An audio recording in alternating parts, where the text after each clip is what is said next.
Hey guys, welcome to the channel. Season 1 of Escape from Tarkov is here with KORD Breach, and it's been wicked fun so far. But if you're not careful, you can easily run out of rubles overspending on kits since there is no insurance. In this video, we're going to cover my top 5 early wipe weapons that I personally have been using and that you can use as a fresh account when your traders are still at level 1. In addition to talking about the weapons that I use, I'm going to quickly talk about what gear is part of my standard loadout as a fresh Timmy in Escape from Tarkov. Let's get into it.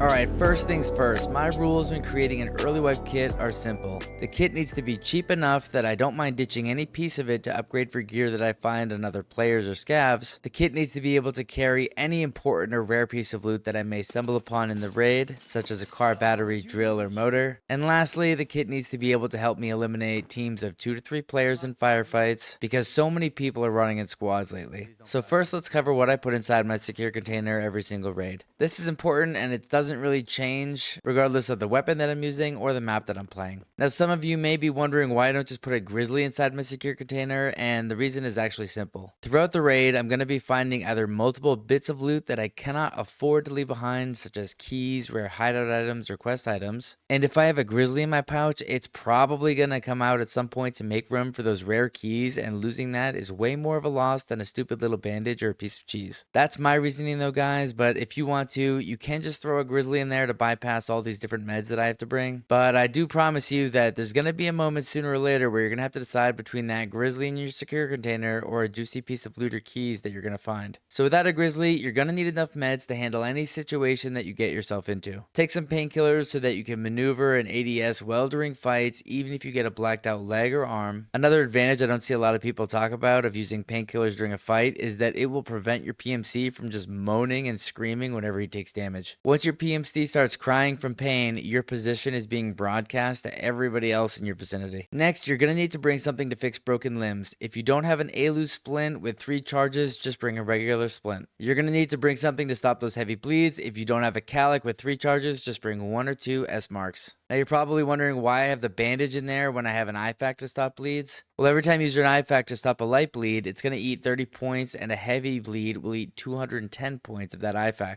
This isn't actually going to leave you with much of an IFAK left after you use it to stop bleeds to actually refill those limbs. If possible, always bring and use a bandage for light bleeds and a tourniquet for the heavies. And lastly, I've been getting into a ton of sick fights, so I just bring an AI2 or, the cheese to help replenish limbs quickly after engagements. The AI2 is the fastest healing item in the game apart from the ETG, but we're not really running stims yet. This is early wipe. The next bit of kit that is non-negotiable is between 50 and 100,000 rubles minimum. Always keep cash on you for 4 reasons. 1, so that you can take a car extract if you need to. 2, so you can have the BTR drive you around. 3, so you can pay the BTR driver to safely get valuable loot out of the raid mid-raid for you so you don't lose that valuable found in raid status. And lastly, 4, to send loot back to your stash if you decide to take a transit to another map. Now, as soon as you guys can, you need to find yourselves a wallet. All types of money and even stuff like labs key cards can go inside wallets, so this will turn 1 slot into 4. Of course, swap this out for a docs case as soon as you get one of those. And the other thing I recommend you get is the can of nuts and bolts. To upgrade your hideout, you're going to need dozens and dozens of nuts and bolts, so as soon as you build your workbench level 1 in the hideout, just head there and do this craft. All you need is 1 can of Majeka coffee beans and a flathead screwdriver. The one thing you don't see here is the one thing that I haven't found yet but is absolutely clutch early wipe, and that is the Gingy keychain. This is a single slot streamer item keychain that can go inside of your secure container, and it can hold up to 4 keys, which is really valuable, but in lieu of that, just get a docs case as soon as you can. Now, the last thing that's non-negotiable is a way to restore blacked out limbs. Early wipe, I'll bring 2 CMS in my special slots because I don't have a Serve 12 yet, and as soon as you unlock Jaeger level 1, you need to add a green flare, as this is going to open up a ton of extracts for you. Now, all of that makes up the bones of our kit. If we die in a raid, we're not going to lose any of this stuff, so now it's time to move on. Okay, so So the most important thing in Tarkov is information about your enemy's whereabouts, so I never recommend going into a raid without a headset. Which headset you take is personal preference, but I like the M32's early wipe. The other options you have access to are the GSSH or the Comtac 2s. To me, the GSSH just makes everything way too loud and doesn't filter the audio good enough, and the Comtac 2s just sound like absolute trash to me. I cannot stand them. The Comtac 2s are going to make the game sound so tinny, it's going to be very unenjoyable to actually play the raids. I actually dislike Comtac 2s so much that I'll never wear them. Comtac 2s suck. Alright, moving on. Once the traders are leveled up, I will switch from the M32s to Liberators, and then once I have Icebreaker unlocked, I will exclusively use the Comtac 6s. Comtac 6s are the best headset in the game if you didn't know. Early wipe, almost everyone is going to be running rubbish ammo, so you're actually going to benefit from a helmet early wipe. If you really want to save money though, or you're joining Tarkov late wipe, don't even bother bringing a helmet. A tier 4 helmet or below is not going to save you from players that have halfway decent ammo. The helmet I like to use is the 6B47 Ratnik. I know technically the penis helmet is cheaper, but you cannot wear the M32 headset with the penis helmet, and ears are more important than a helmet in Tarkov. Up next, we need some body armor. Know that any armor that you buy at level 1 is basically only there to protect you from weak shotguns from scavs and most weak pistol ammo from players. At this level, you're getting body armor to save you from those silly eliminations from scavs or really undergeared players with bad aim. The best early wipe budget armor you're going to find is the P.A.K.A. Yes, the green armor is cheaper and it appears to have more health, but it's not going to protect your sides like how the P.A.K.A. does.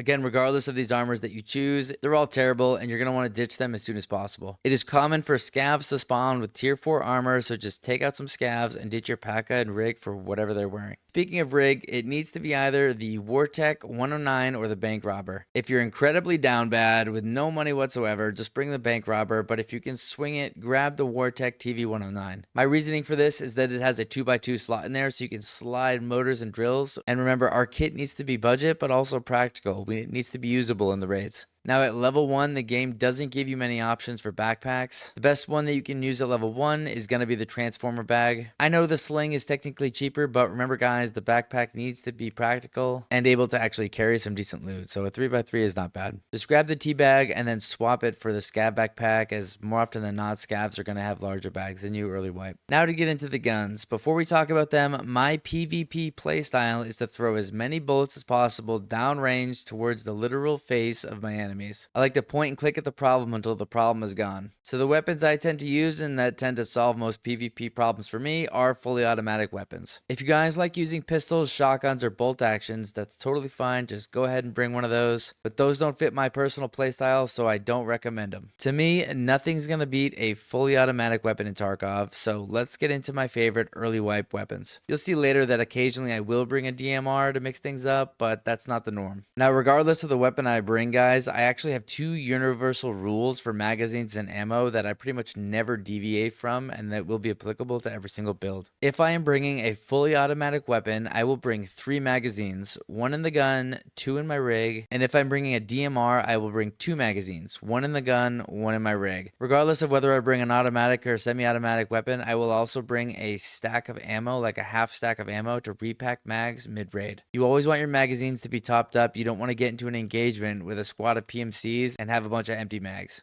Okay, so the first early wipe budget weapon I like to bring is the MP5. You can buy this thing from Peacekeeper for relatively cheap, and the best part is you don't need to do anything to the MP5 for it to be viable. Just make sure you're always aiming for the face. One single round of 9mm ammo is enough to drop any PMC with a face shot or a headshot if they aren't wearing a helmet. Now, if Nikita's been shining on you and you got a little extra cash and you want a juicy MP5, this is a new addition to the game. You can pick this one up over here. It's almost double the price, but it's going to give you a foregrip, flashlight, and an optic. Because of these extra additions, this thing is an absolute laser beam. If you guys are looking to run 9mm but you don't like the MP5, you can always pick up the PP19 from Papor. There are 2 options for the PP19 now. If you're really poor, you can just buy the base model, but for just 60k you can get one with a foregrip, optic, and a flashlight. You can't beat that, guys. The next weapon I like to bring is the AKS-74U. If you're trying to go super budget, just run this weapon stock, you're going to be fine. But if you want to beef it up a little bit, just head over to Skier and grab yourself the Pilgrim Dust Cover, the Zenith B11 handguard, and an optic. Early wipe, I like to run the Walther MRS red dot. You can grab a CAC VFG foregrip from Peacekeeper to help lower the recoil a little bit more, but it's not really that important. It's like 1.5% or something. But what's more important than that is picking up a flashlight from Mechanic. You never want to go without a flashlight if you can, guys. Flashlights are great in Tarkov to blind players who are trying to gain an advantage in the game in dark areas by cranking up their brightness. The flashlight is going to make it more difficult for those guys to see. You're going to love using the AKS-74, you guys. It's snappy, reliable in fights, and great 5.45 AK ammo is easy to find all around Tarkov. Next, the last two weapons that I like to bring early wipe when the traders are all level 1 are going to be DMRs actually. Both of these DMRs can be bought from Skier. The first is the VPO 136. Buy this weapon, throw the Bastion dust cover on, and you can literally throw any optic you want on top. That's going to be it for this one. This 7.62 AK will shred enemies and easily punch through those tier 4 helmets if you can find yourself some PS, BP, or even PP rounds. And the last EMR that I like to bring early wipe is going to be the ADAR. Now, it used to be that buying this one with the wooden furniture was the only option you had. But now you can actually grab this one that comes basically fully kitted apart from a flashlight. An ADAR is great if you guys have a fast index finger and want to click some heads. Later on in the wipe, I actually like running the TX15, which is the better version of the ADAR. And those are what I consider to be 5 of the best early wipe weapons in Escape from Tarkov KORD Breach Season 1. If you found this video helpful, make sure you guys smash the like button and subscribe to the channel for more Escape from Tarkov content. If you have a different weapon that you've been running and it's been bringing you tons of luck, let me know in the comments down below. If you guys are looking for squad mates to run raids with, whether that be seasonal, PvP, or PvE, feel free to jump in our Discord. There are hundreds of people in there and they're always looking to squad up. A link to the Discord is in the description. I also want to quickly shout out my store. If you guys are looking for some sweet Tarkov inspired swag, head over to my store. A link is in the description. And you guys can also use the promo code KORD10 in order to get 10% off your entire purchase. For those of you that pick up some gear from the store, thank you so much for supporting the channel. It means a lot and I really appreciate it. As always, guys, thanks for watching. I'm Ghost and I'll see you in the next raid.